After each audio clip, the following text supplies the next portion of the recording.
Hello everyone. In this sixth stage, we will learn about Enscape Assets. To access Enscape Assets, click this Enscape Asset button. Inside Enscape Assets, various types of assets are available.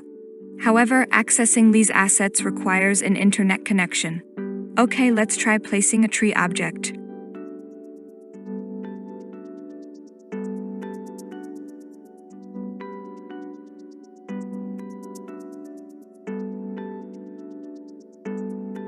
Here we can see that the object displayed in SketchUp does not resemble its preview.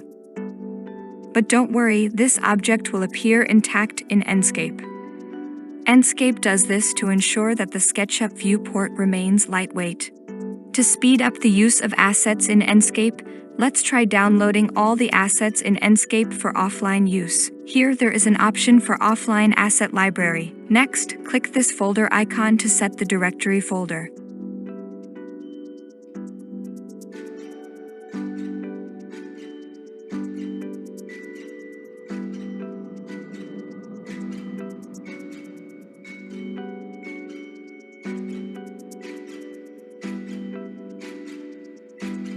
Let's wait for the download process to finish.